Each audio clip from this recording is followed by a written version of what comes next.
So are we going to move the screens? Good, because I can't see you. Yeah, and you can't see me. Yeah. So those of you who don't know me now, you can see me up here, maybe back there, and you're wondering, how old is she? So this year I had a very special birthday. It's lucky for me. I am 77. 77.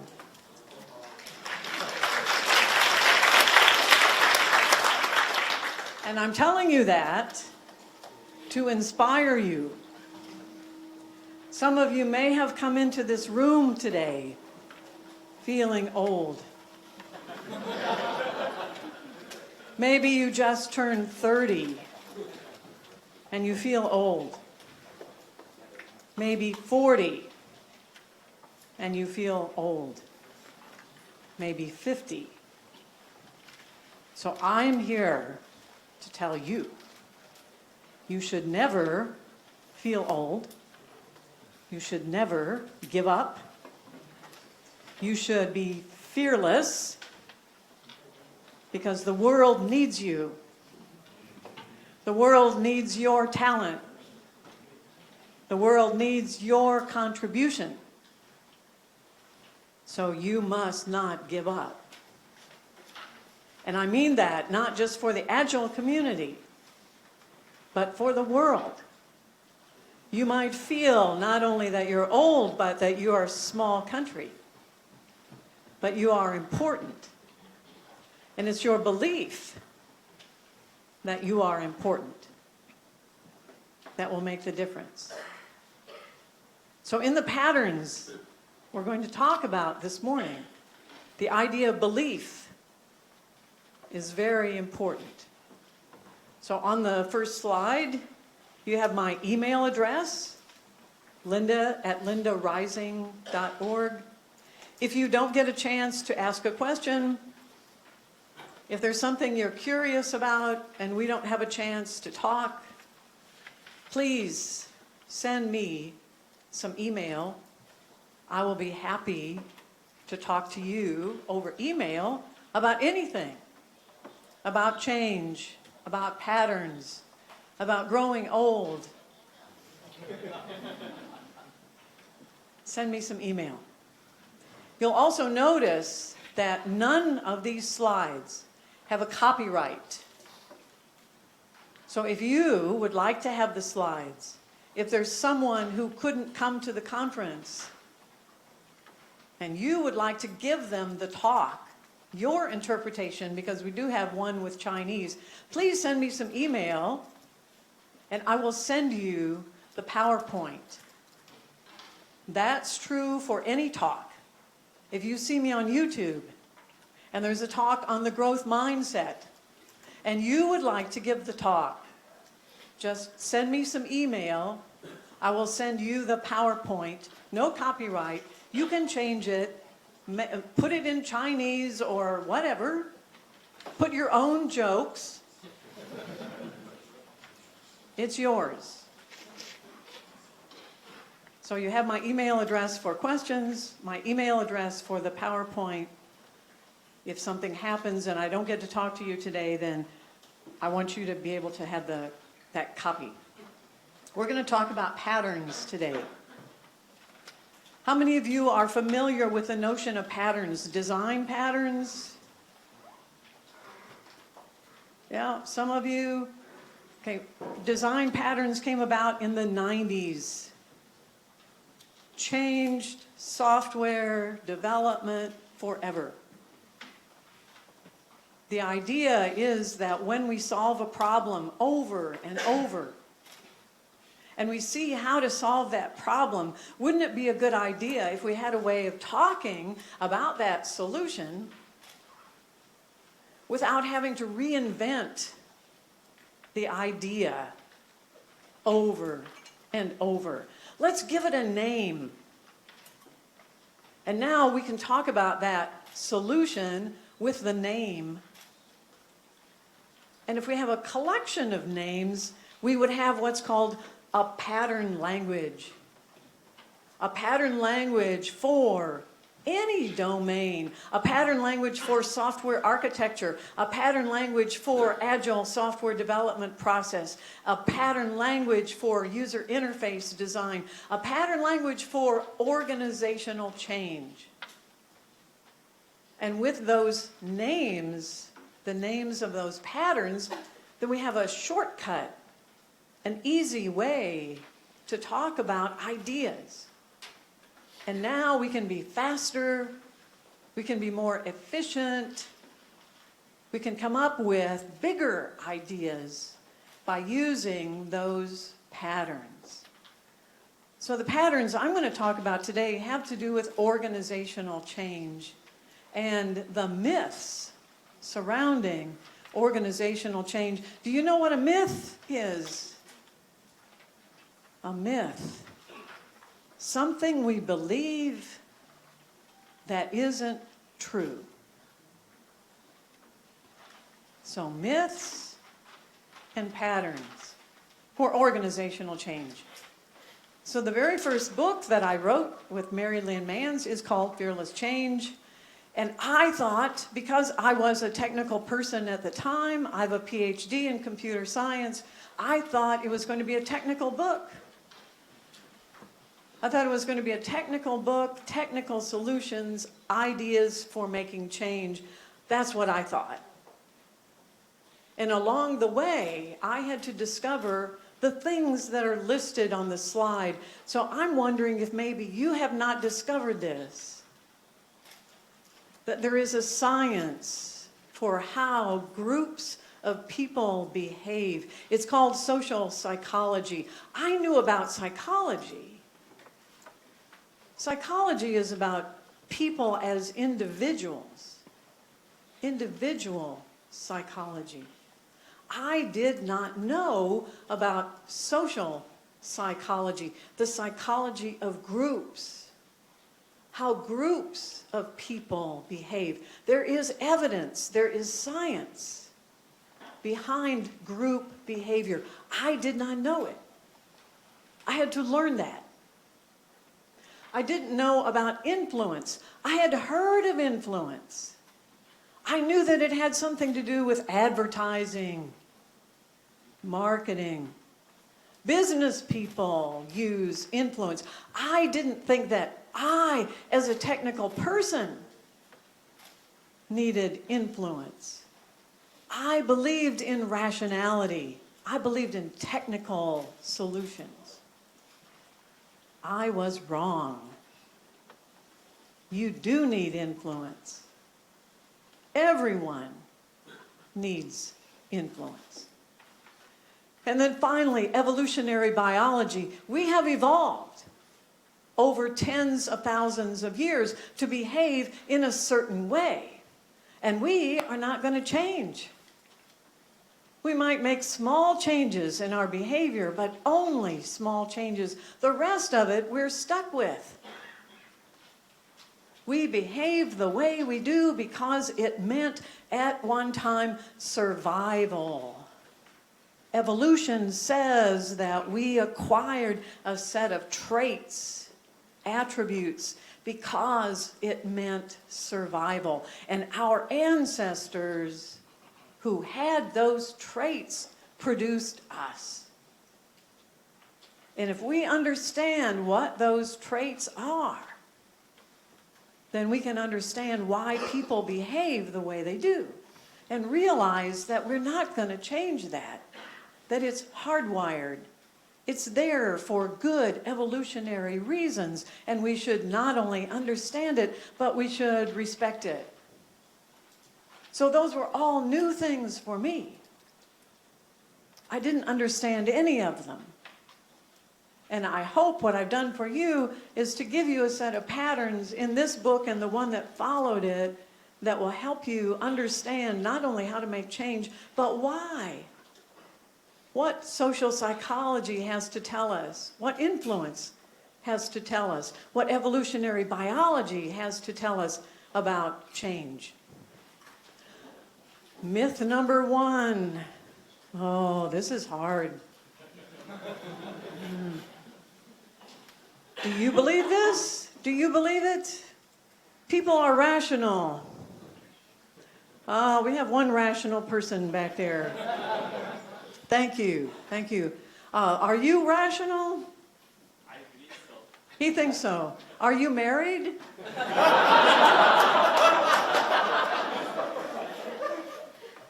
Was that a rational decision?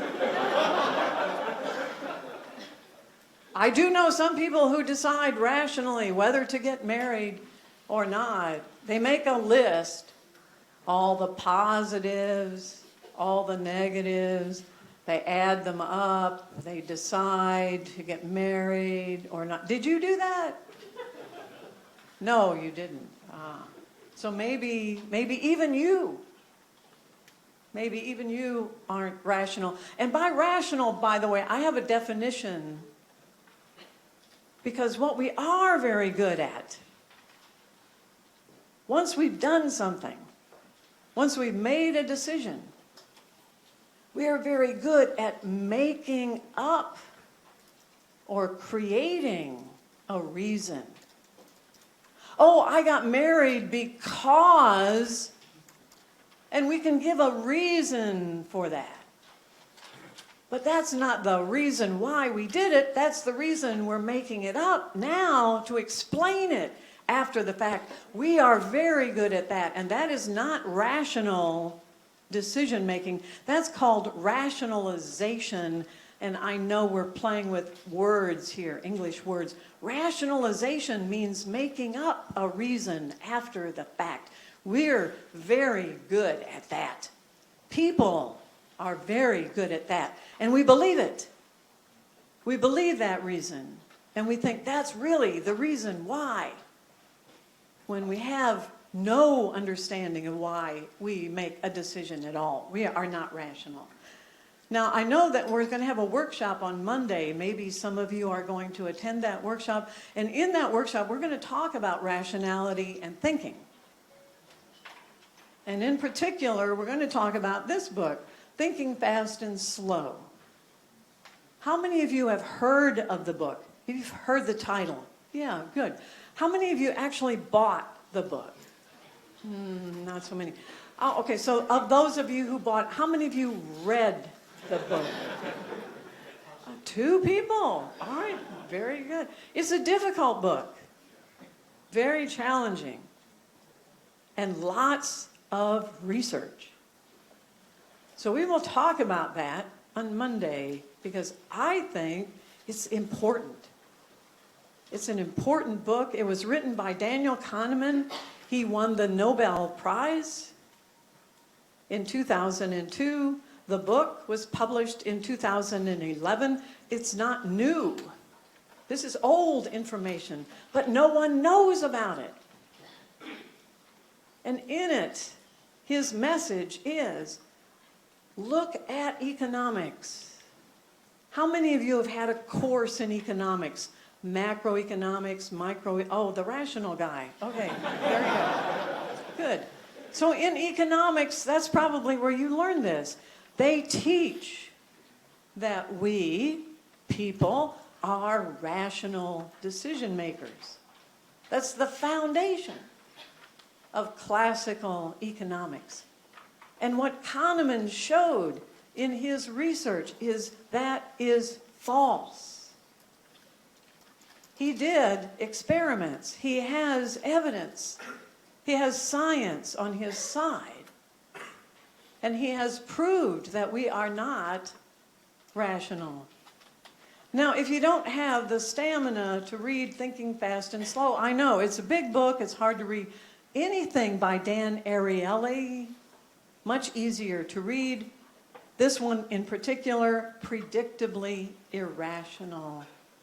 So I recommend that. I don't know whether you have those in your bookstore here, but those are both wonderful books. So here's an example. This is rational. Buy low, sell high. How many of you own stocks in a company? Have you invested in anything in the stock market? Yeah, and do you follow this? Typically not. Typically not.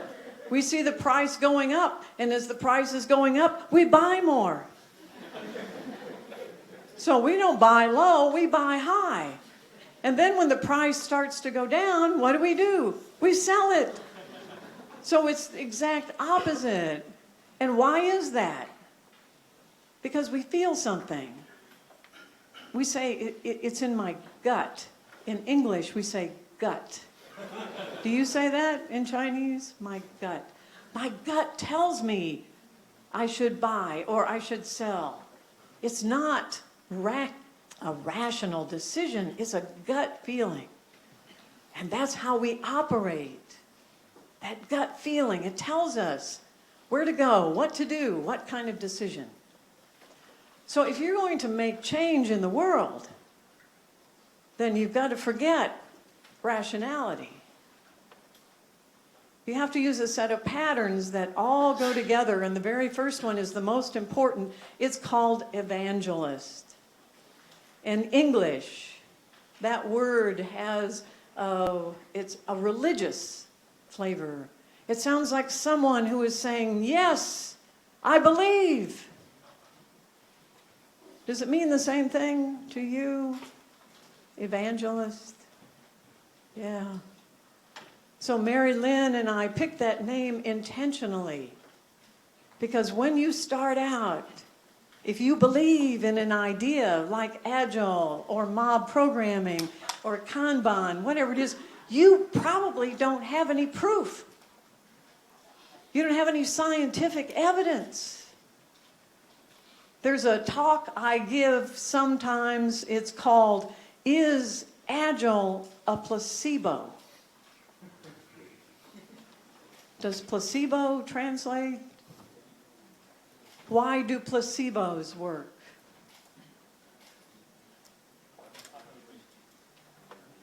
A placebo is a drug, or it could even be surgery. Placebo surgery. And it works. It's real. And it works because you believe in it. You believe in it. Is Agile a placebo? The answer is yes.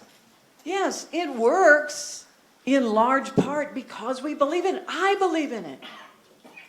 And in the beginning, we have to be honest about that.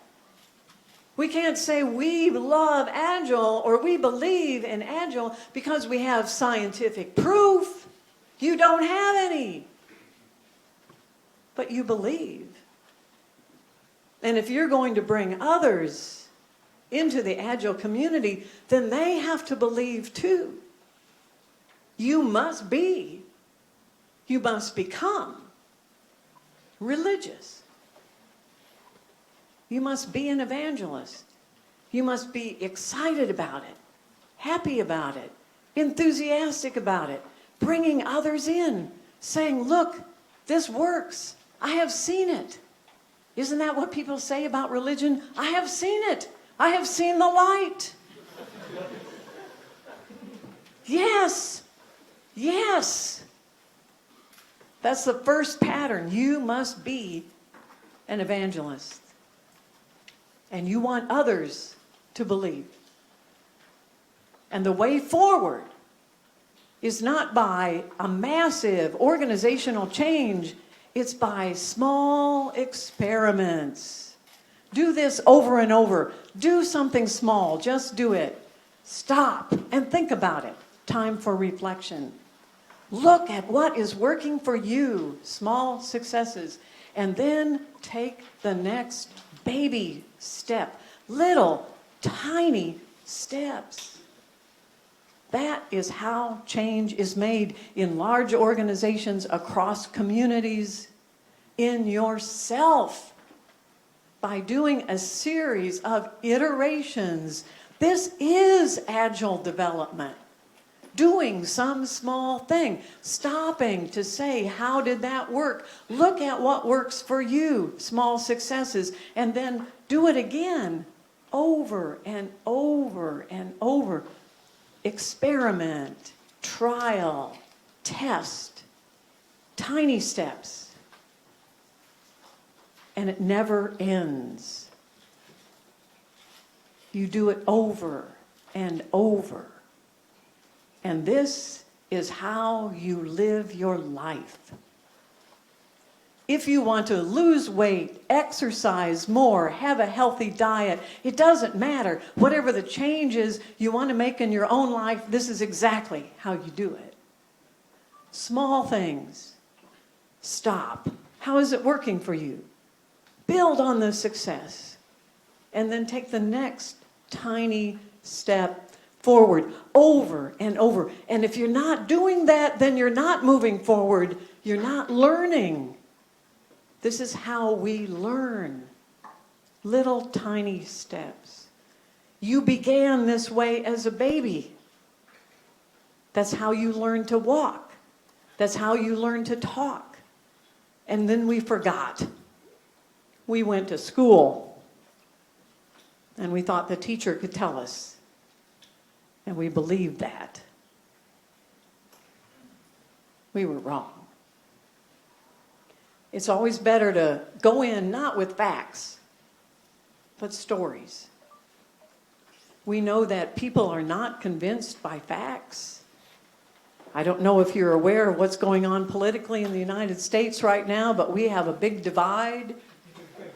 People fighting with each other, and they think that they can argue with the other side. They think they can hold out facts to convince the people who don't believe the way they do. And we are failing miserably because people are not convinced by facts. We need to go back to stories. That's how we told or convinced or moved people in the Stone Age and how we've been doing it for tens of thousands of years. Facts don't work. And then we need to finally bring in another pattern called emotional connection. It's got to be about, what do you feel? How are you feeling? I need to understand that. Your feelings should be important to me, and I have to understand what those feelings are if I'm going to make change. We don't have time to talk about complex adaptive systems, but that's what organizations are, that's what communities are, that's what people are. And the only way to make change in a complex adaptive system, and this has been proved, there is science behind it, is with tiny, small experiments, where you go through that cycle, do something, and then stand back, watch, see what's happening, and then take the next baby step forward. You can't plan that. You can't have a 5-year plan or a 6-month plan, because you don't know what the behavior of the organization is going to be. It's about learning. It's about taking small steps. Myth number 2. Oh, no. I've just told you you're not rational. Now I'm telling you that goodness will not win. How many of you can think of a time in history when bad ideas won? I, of course, had the election of November 2016 in my country. Bad things won. Yeah. So we can all think of those, but not just political ideas, but technical ideas. A time in history when a bad technical idea won, and the good technical idea did not. We get so caught up in Agile because we believe it. We think it's so obviously good. It should be so obvious to others how good it is. Isn't that enough? Isn't goodness convincing? The answer is no. So here's my favorite pattern. You're thinking, what does this have to do with goodness? We know that we are hardwired to be more open, to listen to people, to pay attention, to learn if we have food in front of us. So here's one of my favorite experiments. Take 2 groups of people.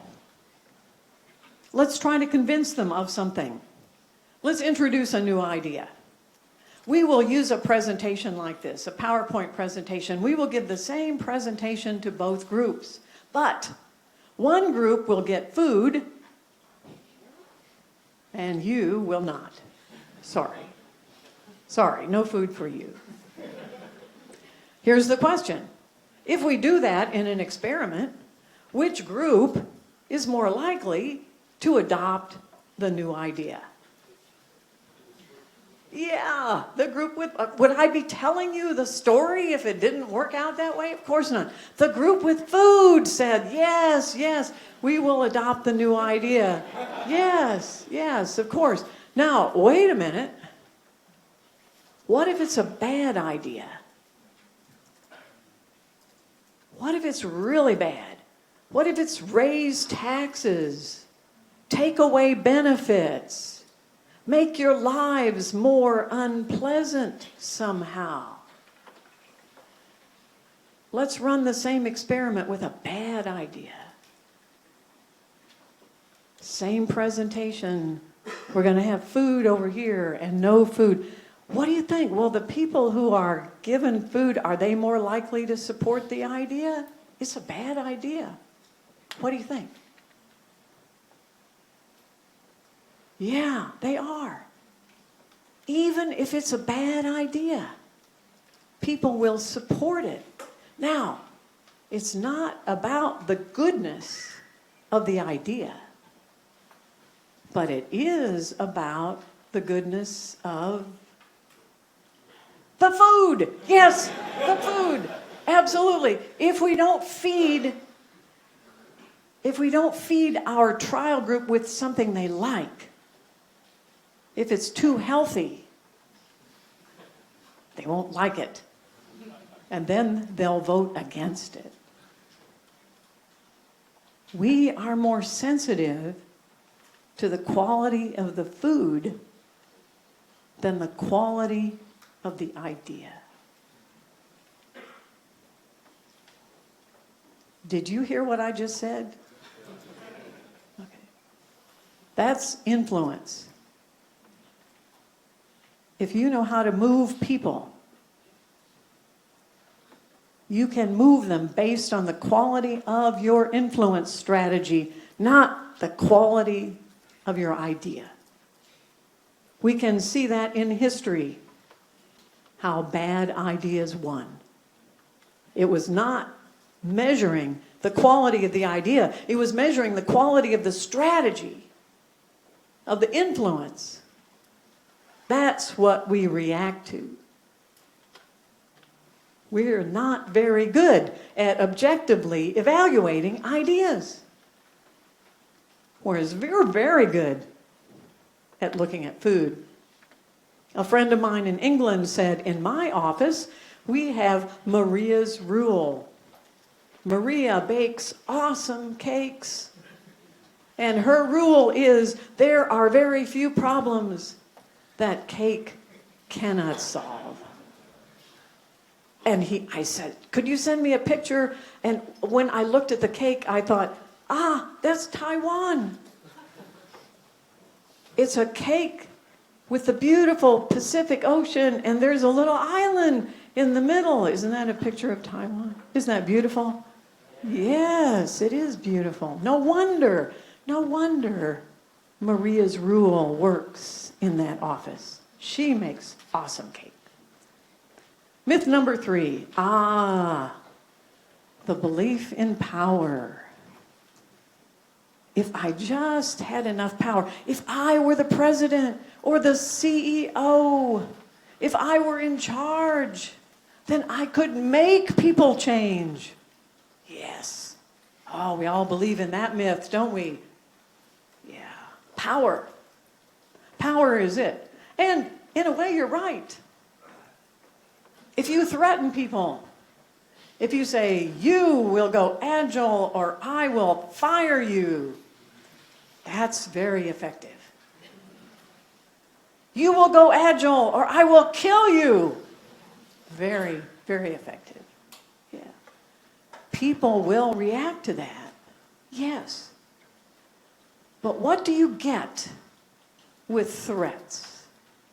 What do you get when you make people change? So I think we have worked this out with the translator. What you get is, in English, it's called compliance. That means I will line up. I will say, yes, sir, I will do it. Because you have threatened me. Yes. But is my heart in it? Do I believe in it? No. Will you ever get all of my energy, all my creativity? Will you get the best from me by making me do something? Compliance. Do it because you have to. What you want, and the word is commitment. What you want is commitment. You want people to come to Agile because they also believe in it. They have the same religion that you do.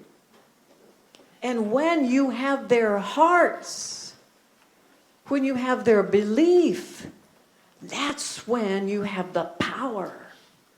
That's when people will give you everything. They will do whatever they can. Stephen Covey says, yeah, this is the penalty. If you're making people do something, then what you have is increased overhead. You have to have people watch. You have to have people monitor. Is everybody doing Agile? Well, we better have some supervisors. We better monitor their behavior. We better make sure that they're really doing Agile. And that only increases the cost of overhead for compliance is only increasing. It gets more over time. Someone told me at some point that at Microsoft, they had to have a tester for every developer. The increased overhead of maintenance for that software has only gotten bigger over time. Whenever you have to watch what people do, that costs you. That's very expensive. And people will pretend to do whatever you want. But are they really doing it? And so you will never see the benefit. Even if they pretend to do Agile, are they really? So the benefit you hope for by introducing Agile or whatever it is, using compliance, will never appear. I often wonder, is that why some Agile transformations fail? They were either done with compliance, so now people are doing it, but they don't believe in it.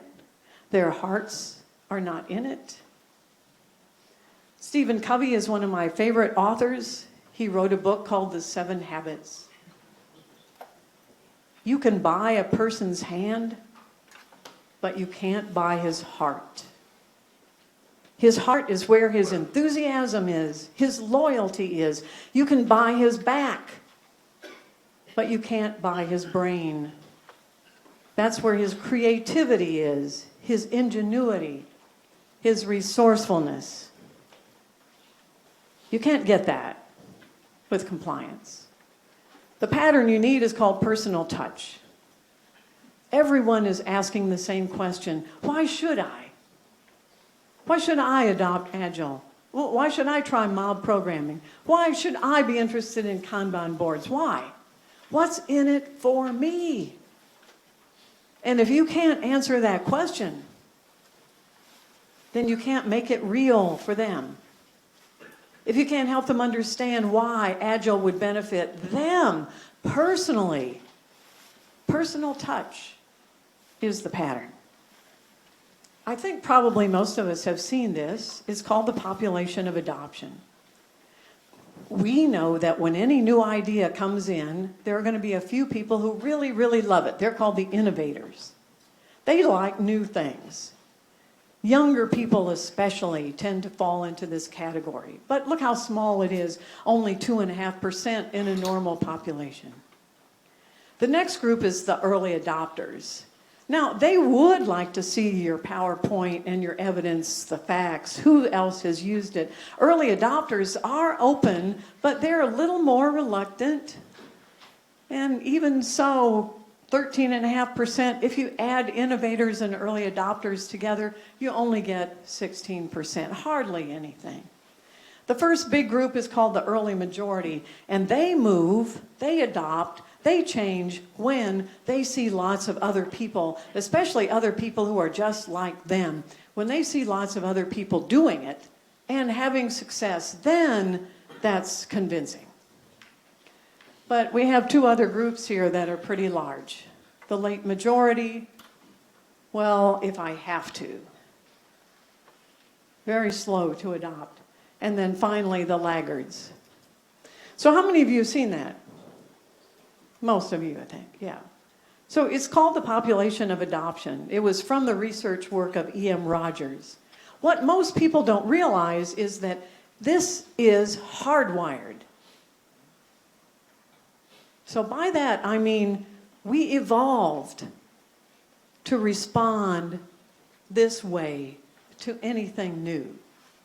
Now, we don't necessarily play a single role all the time. Sometimes you're an innovator, sometimes I'm an innovator, sometimes you're an early adopter, sometimes you're an early... We play different roles, but there's going to be this behavior to any new thing. So let's think about why this would be the case. Let's go back to the savannah 10,000 years ago. Let's sit on the ground in a circle and remember what life was like. At the time, except when we killed an animal of some sort, we were always hungry. Always.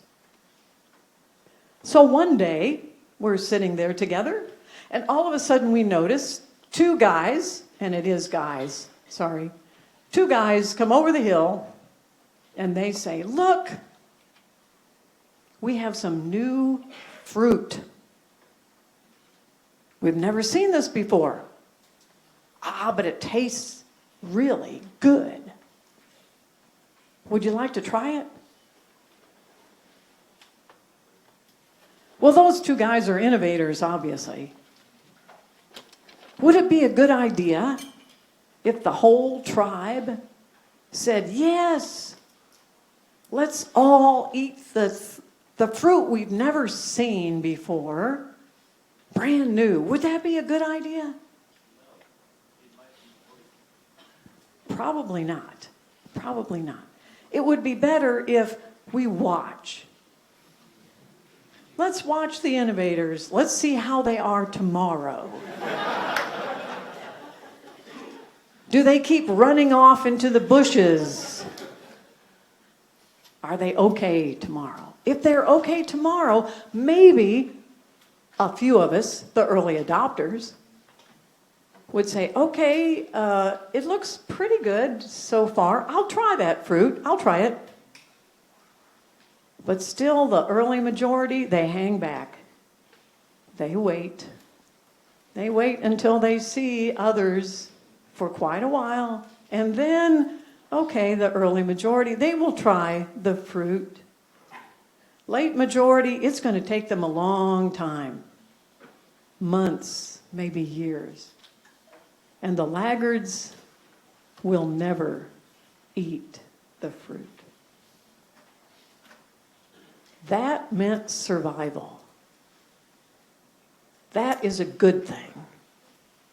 So many people come to me and they say, "Linda, how can I get rid of those resistors? What can I do to avoid them? They're standing in my way." And I have to explain to them that this is a good thing. It kept us alive for 10,000 years. It kept us alive in the face of a whole host of innovation after innovation after innovation. This means survival. You should embrace those people.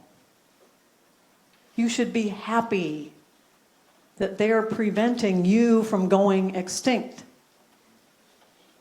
You should listen to them. You should respect them. You should pay attention to what they have to say. Why do you believe this? Why do you think that? Learn. It's about learning. You will never get everybody in the same place at the same time. When I hear about agile transformations where the goal is we want everybody to be doing exactly the same thing by a date, I say, wait a minute. First of all, it will never happen. By the time you get to that date, the innovators and the early adopters, they're already moving ahead. And they should be.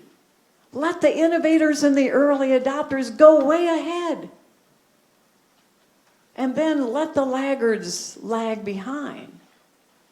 That's the way we've operated for centuries. It works very well. The idea that we are all alike, that we all think alike, that we all behave alike is ridiculous, first of all, and it's not how we work well together. It's better to let people take on the role that they want to take on and take advantage of that. Let those innovators go. They will show you where the future is. Respect the laggards. They'll show you what is good about your past. Learn from every group of people. They have something to say to you, something to contribute. Somehow with the notion of Agile, we got carried away with the everybody should be exactly alike. We should all be doing exactly the same thing, which is nonsense. This is what it looks like in a graph, okay? And then be careful. These are not individuals, these are roles. We all play these roles at different times. No one is an innovator all the time. So you can't just say, oh, he's a laggard. No. He happens to be a laggard now, but maybe on the next innovation, he'll be an innovator. She's late majority now, but maybe on the next one, she'll be an early adopter. We take turns depending upon how comfortable we are with the idea. They're roles, they're not people. Yes, smaller organizations have more early adopters and innovators. Larger, fewer, yes. Yes, there's a correlation with age. The older you are, the more likely you are to be at the bottom, but not necessarily. I know lots of innovators who are in their 70s. Exactly. Myth number 4, let's talk about those skeptics. Those people who resist. This is the biggest problem that people face in change. They think that somehow because those people are there, they're bad. These skeptics, those resistant people, they're either bad or stupid or both. Why didn't we just get rid of them or ignore them? One of the most difficult patterns to use in fearless change is called fearless. You don't have to be afraid of those people. Those resistors, those skeptics, they are valuable. You have to learn to listen to them. You have to respect them. Realize that they bring something to the table that you really need. They can help you. Use that insight.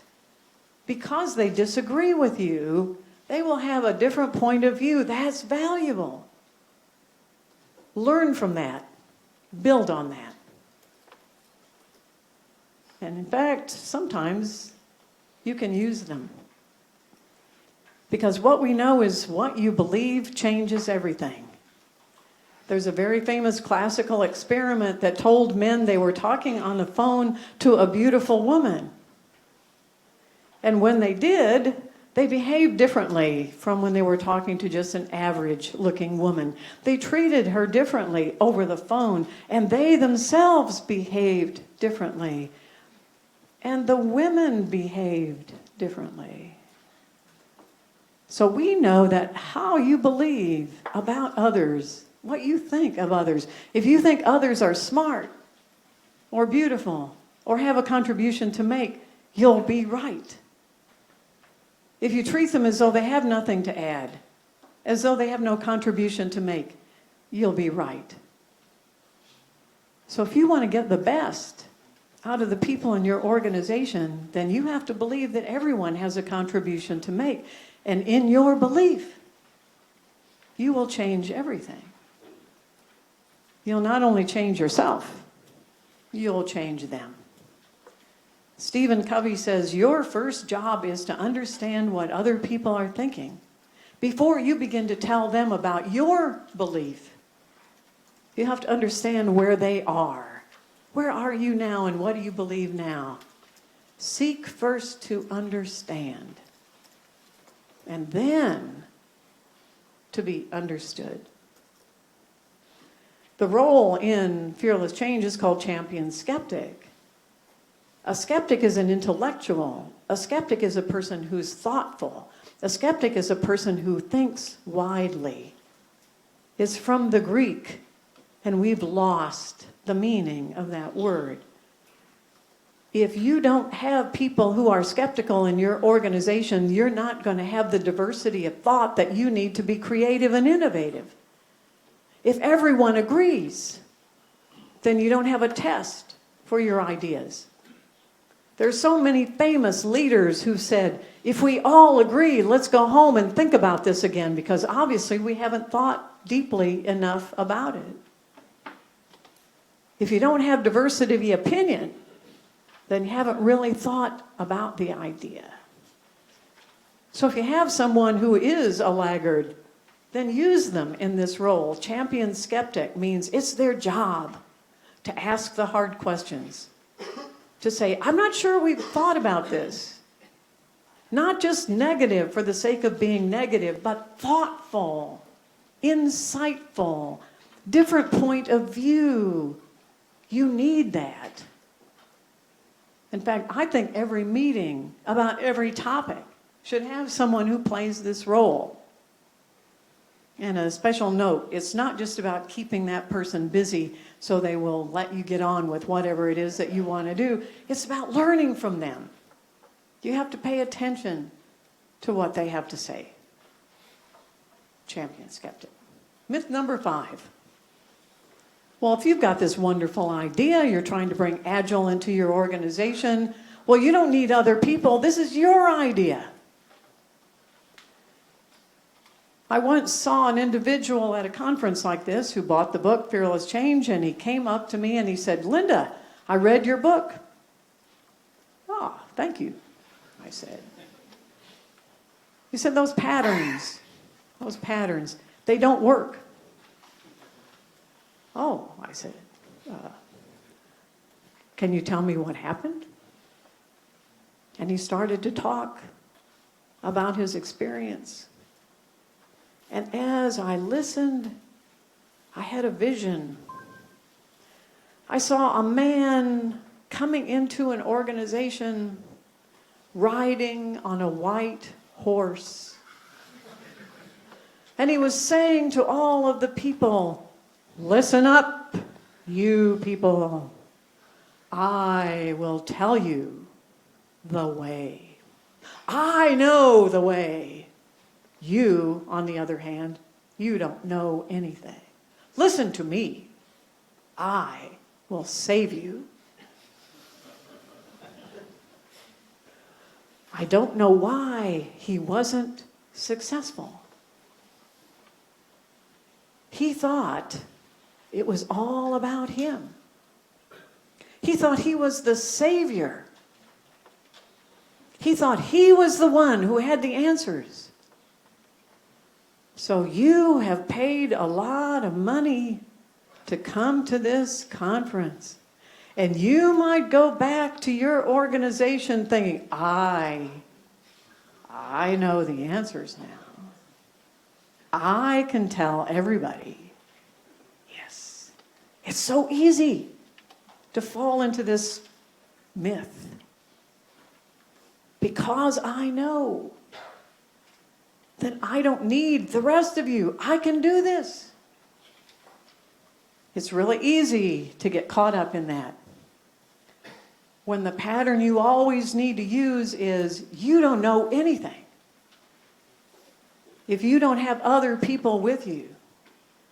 The most influential, we've talked a little bit about influence today. The most influential thing you can do is say to someone, I can't do this by myself.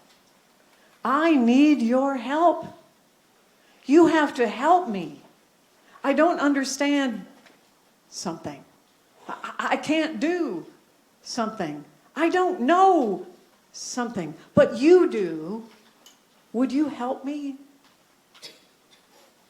So as an evangelist, the first thing you do is begin to gather others around you. Not turn them away. Bring them in. Ask for help. Tell them, I don't know everything. I'm not sure. I know some things, but I need your help. Ask for help. And then appreciate what they do. Say thank you. In most organizations today, especially in the United States, this is gone. I talk to so many people who say, yes, I'm working overtime. Yes, I don't mind. It is my job. But nobody says, thank you. Thank you for being here all weekend. Thank you for fixing that bug. Thank you for talking to the customer. Thanks for your idea. No one says they appreciate what others have done. So this is a most important pattern. It's the greatest gift you can give anyone, is to say, I know what you did. I know the problem you solved. I've been struggling with that myself, and you solved it. Thank you. Thank you for that. We know now there's a lot of research around appreciation. We call it power thanks. That if you're really going to do a good job of appreciating others, you've got to be sincere. That is, you have to mean it. You have to care. It has to be real. And it has to be timely. Don't wait as some CEOs of organizations come in at the end of the quarter and say, thanks, team. No, that doesn't count. It's got to be immediate, in time.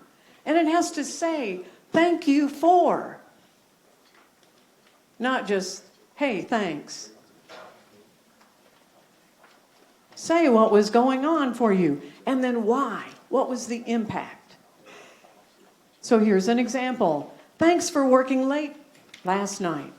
So it's timely, sincere. You fixed that bug. That's what you did. So now we can do the customer demo on time. The impact. Sincere, timely, detailed, describe the impact. What we know is that people who make a habit of doing this are called grateful people. Look at all these benefits. Have more energy and optimism, more resilient, have better health, suffer less depression, more compassionate, more likely to help others. What's not on the list, but is important for me, grateful people live longer. Yes. Yes, indeed. So here's how it works.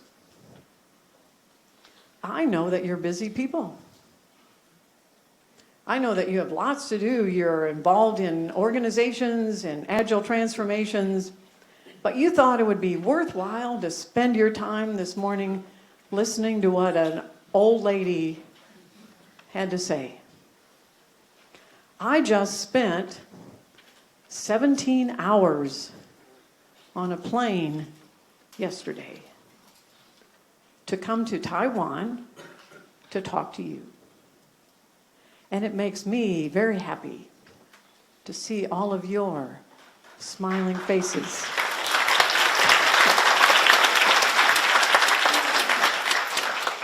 So I appreciate that you all came today to hear what I have to say. That's the way to make a 77-year-old lady very happy. Thank you so much.